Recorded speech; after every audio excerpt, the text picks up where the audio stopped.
আৰু এটা বস্তু লক্ষ্য কৰিছেনে তেখেতক দেখিলে মোৰ এই সাউথ কোৰিয়া নেকি কিবা কিং জম জম তাৰ মানে জম নহয় জং প্ৰমোদ বড়ো জমে হৈছে এতিয়া জম হৈছে জনগণৰ কাৰণে জমে হৈছে প্ৰমোদ বড়ো হৈছে কিং জম মই তোমাক দেখাম তুমি এইটো দেখাবা ফিল্ডত এইটো প্ৰমোদ বড়ো ডাঙৰীয়াই কিমান মিছলিয়া এইবিলাকতো অলৰেডি কোৱা হ'ল আৰু তেওঁ কি কয় ৰাইজৰ আগত কৈ তেওঁ 2 লাখতকে প্ৰায় 2.5 লাখ মানুহ পাট্টা দিয়া বুলি কয় ভূমি সমস্যা সমাধান কৰা বুলি কয় এইটো স্ক্ৰিনশ্বট মাৰি ভিডিঅ'টো দেখাই দিবা এতিয়ালৈকে মানুহ এইটো বৈশুমতি মিছন বৈশুমতি বিটিসি চৰকাৰৰ বৈশুমতি পৰ্টেল ইয়াতে আপোনাৰ সাক এতিয়ালৈকে যিখিনি এপ্লিকেশন আহিছে 1,30,000 এপ্লিকেশন আহিছে তেওঁ 2.5 লাখৰ কথা কয় ঠিক আছে ভালেখিনি ডিসপোজ হৈছে কিন্তু ডিসপোজ মেইনলি হৈছে inheritance did land holding certificate দিয়া এইবিলাক কেছ তেওঁ সমাধান কৰিছে পাট্টা মাত্ৰ এতিয়ালৈকে দিছে সাক আপুনি এটো এলটমেন্ট সাৰ্টিফিকেট টু পেৰিয়ডিক পাট্টা 446 তেওঁৰ পোৰ্টেল মতে প্ৰমোদ বড়ো ডাঙৰীয়াই ডেভেলপ কৰা তেওঁৰ চৰকাৰে ডেভেলপ কৰা পোৰ্টেল মতে এতিয়া এই পৰ্যন্ত মানুহক পাট্টা দিছে 446 মানে 446 টা আৰু তেওঁ 2.5 লাখ মানুহক পাট্টা দিয়া বুলি কয় ভাবি চাকচোন এই মানুহজন কিমান ডাঙৰ মিছলিয়া এই মানুহজনৰ হাতত কিবা সুৰক্ষিত হ'ব জানো যিনে ইমান ডাঙৰ মিছা মাতিব পাৰে ৰাইজৰ আগত তেওঁ সাহস আছে যদি আহক ইউপিপিএল দলৰ সাহস আছে যদি আহি ৰাইজৰ আগত এই সত্য কথাটো কওকচোন তেওঁলোকে আজিৰ তাৰিখত কিমান মানুহক পাট্টা দিছে কিন্তু উচ্ছেদ নোটিছে দিলে তেওঁলোকে তো এইবিলাক হল প্ৰমোদ বড়ো ডাঙৰীয়াৰ মিছাৰ প্ৰমাণ আৰু মিছা কথাৰ ঠেংচুটি এতিয়া আকৌ এটা মিছা কথা দিছে নে ৰাইজক জাতি জনগোষ্ঠীৰ কাৰণে কিবা ভিজন ডকুমেণ্ট ভিজন ডকুমেণ্ট তেওঁ 4.5 বছৰৰ পাছত ভিজন ডকুমেণ্টৰ কিবা প্ৰয়োজন আছে নেকি যদি তোমাৰ ভিজন ডকুমেণ্ট জাতি জনগোষ্ঠীক যদি কিবা কাম কৰাৰ সপোন আছিল তুমি কাৰ্যকালৰ সময়ত কিয় নকৰিলা এই লাষ্ট মোমেণ্টত ভিজন ডকুমেণ্ট বনাই তাৰমানে যাও এইবাৰ এটা এনেকুৱা সুন্দৰ মিছা কথা ৰাইজৰ মাজলৈ আনিছে যে ভিজন ডকুমেণ্টেৰে আমি গোটেই জাতি জনগোষ্ঠীক আপোনাৰ শ্ৰদ্ধা ভিজন ডকুমেণ্টৰ এতিয়া মানে সামাৰি কৰি তেওঁ মাজে মাজে তেওঁৰ ফেচবুক পেজত দিয়ে যে আদিবাসী জনগোষ্ঠীত কিমান সৰু সৰু জনগোষ্ঠী আছে মদাহিত কি আছে এইবিলাক ডকুমেণ্ট মানে কোনবা জানো এক্সাম দিব যাব এক্সামৰ কোৱেশ্চন এনসাৰ বিলাক তাৰ পৰা উঠাব এইটো কিন্তু মই তেও এজন টিউশন মাষ্টাৰৰ নিচিনা কাম কৰি আছে ন ভিজন ডকুমেণ্ট প্ৰমোদ বড়ো ডাঙৰীয়া এতিয়া ওলোৱা নহয় ন 2024 চনত এইটো কিহৰ ভিজন ডকুমেণ্ট তেওঁতো 2020 চনতো এটা ভিজন ডকুমেণ্ট ওলাইছিল মানে যেটো ইউপিপিএল দলৰ যেটো নিৰ্বাচনী ইস্তাহাৰ সেই ইস্তাহাৰৰ নামো আছিল ভিজন ডকুমেণ্ট আৰু সেই ভিজন ডকুমেণ্টত 164টা প্ৰতিশ্ৰুতি দিছিল আৰু ফ্ৰন্ট পেজত 8টা প্ৰতিশ্ৰুতি দিছিল ফ্ৰন্ট পেজৰ 8টা প্ৰতিশ্ৰুতিৰ এটা প্ৰতিশ্ৰুতি পালন হোৱা নাই আপুনি চাব পাৰে দেখাব পাৰে আপোনাৰ হেৰি দেখাব স্ক্ৰিনত দেখাই দিব আৰু ভিতৰত 164টা প্ৰতিশ্ৰুতি আছিল 164টা প্ৰতিশ্ৰুতিৰ এটা প্ৰতিশ্ৰুতি পালন কৰিব পৰা নাই যদি সেইখন ভিজন ডকুমেণ্টৰ ৰিপৰ্ট কাৰ্ড উলাই তেতিয়াহলে ৰিপৰ্ট কাৰ্ডত প্ৰমোদ বড়ো ডাঙৰীয়া এটা ডাঙৰ 0 মাৰ্ক পাব তাৰ পিছত কি কৰিলে আকৌ 2024ত আকৌ এটা অবতৰীয়া বৰষুণৰ দৰে আৰু এটা ভিজন ডকুমেণ্ট লৈ আহিল এই ভিজন ডকুমেণ্টত এতিয়া আকৌ কি নতুনকে লিখিছে এতিয়া চৰকাৰ যোৱাৰ সময় আহিল তেওঁ এতিয়া ভিজন ডকুমেণ্ট লিখি কি কৰিব খুজিছে মই হলে এজন মানে মই ৰিসাৰ্চ স্কলাৰ হিচাপে বুজি পোৱা নাই তেওঁৰ হয়তো ভিজন ডকুমেণ্টত মই ৰিসাৰ্চ কৰাৰ সামগ্ৰী কিছুমান পাম কিন্তু জাতি জনগোষ্ঠীৰ উন্নতি বিটিসিৰ ডেভেলপমেন্টৰ কাৰণে যে কিবা তাতে আছে বা কিবা কৰা হল বুলি যদি তেওঁ লিখিব পাৰিছে তেতিয়া হলে সেই ভিজন ডকুমেণ্ট কিবা কামত আহিব তাৰমানে প্ৰমোদ বড়োয়ে ভাবি থাকে যে মই কৈ দিলে যদি কামটো হৈ গল হেতেন এই কাৰণে তেওঁ কল্পনা কৰে যে মই অমুক ৰাস্তাটো সোণেৰে বনাব লাগে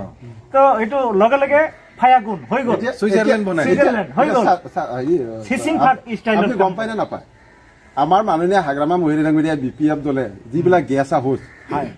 2 কোটিত যদি গেছ হাউচটো নিৰ্মাণ কৰিছিল এতিয়া প্ৰমোদ বড়ো ডাঙৰীয়া 7 কোটি 8 কোটি টকা ৰিপেয়াৰিংৰ কাৰণে ধৰিছে কি আচৰিত কথা যিটো ঘৰ হাগ্ৰামা মহিলা ডাঙৰীয়া 3 কোটি টকা নিৰ্মাণ কৰিছিল বনাইছে ডাইৰেক্ট হয় ইকা বালা ৰডেৰে বনাইছিল এতিয়া প্ৰমোদ বড়ো ডাঙৰীয়াই সেইটো ঘৰ ৰিপেয়াৰিং কালাৰিং কৰিব কৰবাত যদি খিৰকি বেয়া হৈছে হেতু চেঞ্জ কৰিব তাৰ নামত আকৌ হেতু গেছ হাউচ ৰিপেয়াৰিংৰ কাৰণে 8 কোটি 9 কোটি টকা পৰে আমি এটা চাব বৰ উৎফুল্লিত হৈ আছো যদি ৰাইজে আমাক এটা শাসনবাৰ দিয়ে আমি এই 8-9 কোটিৰে ৰিপেয়াৰিং কৰা ঘৰবিলাক চাম তাত কিবা সোণৰ নে হীৰাৰ গজাল মাৰিছে এই ইকাবিলাক সোণৰ নেকি যেন মোৰ অনুভৱ হৈছে দেই কাৰণ 3 কোটিতে নিৰ্মাণ কৰা হাগ্ৰামা মহিলা ডাঙৰীয়া ঘৰটো এতিয়া 8 কোটি 9 কোটি দিয়ে আজি প্ৰমোদ বৰা ডাঙৰীয়া ৰিপেয়াৰিং কৰিছে এক খণ্ডেজনক আচলতে দেই এইটো ৰাইজে যদি আশীৰ্বাদ কৰে আমি এবাৰ হলেও চাম কিন্তু যোৱা 4 বছৰত কিন্তু প্ৰমোদ বৰা ডাঙৰীয়া ৰিপেয়াৰিং আৰু ৰিনোভেশ্যনত মাষ্টাৰ কিন্তু তেওঁ একচুৱেলি ৰিপেয়াৰিং আৰু ৰিনোভেশ্যন মাষ্টাৰ এদিন তেওঁ কৈ আছে যে তেওঁ বিটিসি অঞ্চলত 1300খন স্কুল ৰিপেয়াৰ কৰিছে বুজিছে মানে নতুনকে বনোৱা নাই এটা বনোৱাও হিচাপ দিব নোৱাৰে কিন্তু ৰিপেয়াৰিংৰ হিচাপ দিয়ে 1300খন 1300 স্কুল ৰিপেয়াৰিং কৰিছে এই স্কুলবিলাক কোনে বনোৱা আছিল তেতিয়া হলে আগত বনাইছে কোনে বনাইছে আগত আৰু তেওঁ এই মাজতে আৰু এটা হিচাপ দিছে কিমান ৰাস্তা ৰিনোভেট কৰিছে ৰাস্তাও কি ৰিনোভেট কৰা বস্তু নেকি বিটিসিত ইমান ৰাস্তা আছে যিবিলাক বনাব লগা আছে প্ৰমোদ বৰা ডাঙৰীয়া ৰাস্তা ৰিনোভেট কৰে মানে দুইফালে ইমান বঢ়াই দিয়ে মাজত হেতু ৰাস্তাই থাকে দুইফালে ইমান বঢ়ায় সম্ভৱতঃ এটো বিল আৰু প্ৰফিট বেছি হয় নেকি এটো মই অনুমান কৰিছো যে এই কামটোত এটা ৰাস্তা নতুনকে বনালে যিমান লাভ হয় তাতকে সম্ভৱতঃ ৰিপেয়াৰ কৰিলে বেছি লাভ হয় সেই কাৰণে প্ৰমোদ বৰা ডাঙৰীয়া ৰাস্তা যিমান বনাইছে তেওঁৰ হিচাপ উলাক না তেওঁৰ হিচাপ উলালে গম পাব ৰাস্তা যিমান বনাইছে তাতকে 4 গুণ 5 গুণ 10 গুণ বেছি ৰাস্তা তেওঁ ৰিপেয়াৰ হে কৰিছে বিল্ডিং তেওঁ স্কুল ঘৰ এটাও বনাব পৰা নাই কিন্তু 1300খন স্কুল তেওঁ ৰিপেয়াৰ কৰিছে গতিকে প্ৰমোদ বৰা ডাঙৰীয়াৰ কামবিলাক এনেকুৱা বুজিছে ৰাইজে এইবিলাক বুজিবলৈ বাকি নাই সব আসলতে আলোচনা কৰি থাকিলে বহুত কথা ওলাব মই যেটো বুজি পাইছো মই যদি 1 ঘন্টা মান যদি এনেকে আলোচনা কৰি হেক নহয় 1 ঘন্টাত কেনেকে হেক হ'ব 160টা প্ৰতিশ্ৰুতি আৰু তাৰ পিছত আৰু প্ৰমোদ বৰা ডাঙৰীয়া বুৰঞ্জী লিপিবদ্ধ হ'ব লাগে আচলতে যে ভাৰতবৰ্ষৰ এজন মিছলোৱা ব্যক্তি আছে যদি সেইজনে হৈছে প্ৰমোদ বৰা ডাঙৰীয়া বিটিসিৰ ৰাইজে এখন বুৰঞ্জী লিখিব লাগে আৰু বুৰঞ্জীত স্থান দিব লাগে মিছা কোৱা ব্যক্তিটো প্ৰমোদ বৰা ডাঙৰীয়া মিছা কথাৰ চৰ্দাৰ বুৰঞ্জীত স্থান দিব লাগে মই অনুৰোধ কৰিছো বিটিসিৰ ৰাইজক যে মিছা কথাৰ চৰ্দাৰ মিছা কথাৰ ভৰাল প্ৰমোদ বৰা ডাঙৰীয়া বুৰঞ্জীত লিখি তেওঁৰ নামটো লিখি থৈ যাব লাগে আৰু ভৱিষ্যত প্ৰজন্মই জানক যে বিটিসিত ছাত্ৰ নেতাৰ পৰা আহি ৰাজনীতিৰ পথাৰখনত আহি অকল মিছা কথা কয়ে ৰাইজক ঠগাইছিল এই কথা পাছৰ মানুহবিলাকেও বুজি পায় গতিকে অনুৰোধ কৰিছো মই তো প্ৰিয় বন্ধুসকল মই আৰু কি কম মই এটা কথাই কম যে তেখেত আচলতে দখল কৰা মানুহ বেদখল দিয়া মানুহ এবিপিএল দলটো ইউজি ব্ৰহ্ম ডাঙৰীয়াই চলাই আছিলে খুব ধুনীয়াকে চলাই আছিলে তেখেতক লেং মাৰি দি পেলাই আহি পেলাই গাদীত বহিল মানে চিয়াৰত বহিল এতিয়া বিটিসিৰ চিফ হল হৈ পেলাই আকৌ তেওঁ কি কৰিছে হাগ্ৰামা মহিলাৰ দৰে বনাই থৈ যোৱা যেটো মানে বিটিসিৰ পৰিষদ তাত বহি তাত বুলি বেচাৰে চাও নাখায় মানে বিশ্বাসত ল'ব পৰা নাই যে নিজৰ কৰ্মচাৰীক বিশ্বাস কৰিব নোৱাৰে কৰ্মচাৰীয়ে যাক মানে এটো নিৰ্ভৰযোগ্য বুলি নাভাবে সেইজন মানুহক ৰাইজে কেনেকে ভাবিব গতিকে এইবিলাক বহুত প্ৰশ্ন স্পিড ব্ৰেকাৰ সাৰে এটা কথা কয় যে তেওঁ স্পিড ব্ৰেকাৰ বনাইছে মই এটো এনালাইসিস এনেকে যে বিটিসিৰ আছে উন্নয়নৰ স্পিড ব্ৰেকাৰ সেন্ট্ৰেলৰ পৰা পইচা আনাৰ ক্ষেত্ৰত তেওঁ স্পিড ব্ৰেকাৰ সব দেখতে প্ৰমোদ বৰা ডাঙৰীয়া বিটিসিৰ ৰাইজক জমৰ যাতনা খুৱাইছে দেই জমৰ যাতনা খুৱাইছে মই আপোনালোকৰ জৰিয়তে লাষ্ট কুৱেশ্যনটোত অনুৰোধ কৰি যাব বিচাৰিছো যে ৰাইজে একেবাৰে সৰ্বগ্ৰস্ত হৈ থকাই নহয় বিটিসি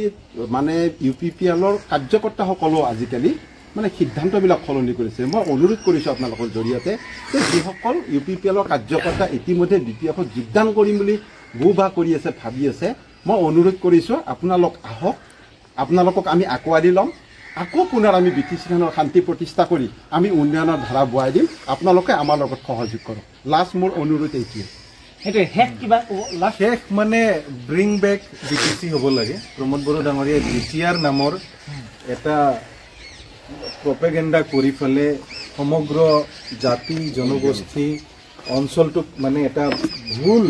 পথে পৰিচালিত কৰি আছে বিটিআৰ বুলি কোনো ধৰণৰ কনষ্টিটিউচনেল হোৱা নাই আৰু যেটো কাউন্সিল আৰু যেটো অটোনমি আমাৰ এৰিয়াত আছে যিবিলাক বলিদানৰ কথা আছে গোটেইখিনি যদি আমি পৰ্যবেক্ষণ কৰোঁ তেতিয়াহ'লে ব্ৰিং বেক বিটিসি হ'ব লাগে পুনৰ পূৰ্বৰ বিটিসি যেটো শক্তিশালী বিটিসি অটোনমাছ বিটিসি এই বিটিসিটো আমি ইউথ হিচাপে বিটিসি বাসী হিচাপে চাব খোজো আৰু শক্তিশালী হিচাপে বিটিসিটো চলাব লাগে এটো আমি বিচাৰো প্ৰমোদ বৰা ডাঙৰীয়াৰ হাতত বিটিসি একেবাৰে সুৰক্ষিত নহয় সেইকাৰণে আমি শ্লোগান দিছো সেভ বিটিসি আৰু আমাৰ এটা শ্লোগান চলে প্ৰমোদ বড়ো হটাও বিটিসি বাঁচাও এই শ্লোগানটো এই কাৰণে কওঁ কাৰণ যেটো বিটিসিৰ যেটো মানে ৰেখা আমাৰ হাগ্ৰামা মহিলাৰী ডাঙৰীয়াই যেটো ৰেখাচিত্ৰ বনাইছিল অটোনমাস আৰু ইমান জলাঞ্জলি দি ইমান ত্যাগৰ বিনিময়ত আমি এটা অঞ্চল পাইছিলো যি অঞ্চলত 40টা ডিপাৰ্টমেন্ট ট্ৰান্সফাৰ কৰা হৈছিল সাংবিধানিক ভাবে সকলো জাতি জনগোষ্ঠী সুৰক্ষিত কৰা হৈছিল এই অঞ্চলটোৰ লগত প্ৰমোদ বড়ো ডাঙৰীয়াই খেলা কৰিছে সাংবিধানিক শক্তিবিলাক কিদৰে ডাইলুট কৰিব পাৰি ডাইলুট কৰাৰ সম্পূৰ্ণ প্ৰয়াস তেওঁ কৰিছে একমাত্ৰ নিজৰ কুৰ্চীখন বচাই ৰখাৰ স্বাৰ্থত এইবিলাক শেষ হ'ব লাগে save BTC bring back BTC আৰু পিসফুল বিটিসি আমাৰ কৰিব লাগে প্ৰমোদ বড়ো ডাঙৰীয়া এটো যদি আপোনাৰ অলপমান ক'ব লগা বিষয় প্ৰমোদ বড়ো ডাঙৰীয়াই যি শান্তিৰ যি শ্লোগান দি আছে সম্পূৰ্ণৰূপে ভুৱা ইমানেই ডাঙৰ ভুৱা যেটো তেওঁ 446 জন মানুহক পাট্টা প্ৰদান কৰি 2.5 লাখ মানুহক পাট্টা প্ৰদান কৰাটো যি ধৰণৰ মিছা ঘৰে ঘৰে চাকৰি দিম বুলি কোৱাটো যিমান ডাঙৰ মিছা যি ধৰণৰ মিছা একে ধৰণৰ মিছাইটো হল শান্তি প্ৰতিষ্ঠা কৰাৰ যেটো মিছা বিটিসিত শান্তি প্ৰতিষ্ঠা হৈছিল এয়া 2003 চনতে হৈছিল বিটিসি চুক্তিৰ দ্বাৰা হৈছিল ভাৰতবৰ্ষৰ সংবিধান সংশোধন কৰি স্বায়ত্ত শাসন আনি ইয়াতে শান্তি প্ৰতিষ্ঠা কৰা হৈছিল প্ৰমোদ বড়ো ডাঙৰীয়াই কেৱল পাৰ উৰাই মিছা লেকচাৰ মাৰি কথাৰ ফুলজাৰি মাৰি যদি শান্তি ইয়াতে ৰচনা কৰা বুলি তেওঁ যেটো মিছা মাতি আছে এই মিছাটো তেওঁ অতি শীঘ্ৰে বন্ধ কৰিব লাগে ৰাইজে বুজি পায় শান্তি আজি কোনো বিটিসিত শান্তিত নাই কোনো জাতি জনগোষ্ঠী শান্তিত নাই যাৰ যিবিলাক লৰা ছোৱালী চাকৰি পোৱা নাই তেওঁলোক শান্তিত নাই যিবিলাক কন্ট্ৰাক্টৰে কাম কৰি বিল দিব পৰা নাই হেবিলাক মানুহৰ শান্তিত নাই যিবিলাক কৰ্মচাৰীয়ে আজিলৈকে চাকৰি পোৱা নাই যুৱক যুৱতী তেওঁলোক শান্তিত নাই বিটিসিত তেওঁ প্ৰমোদ বড়ো ডাঙৰীয়াই অশান্তিৰহে পৰিৱেশ সৃষ্টি কৰিছে গতিকে প্ৰমোদ বড়ো ডাঙৰীয়াই যেটো শান্তিৰ কথা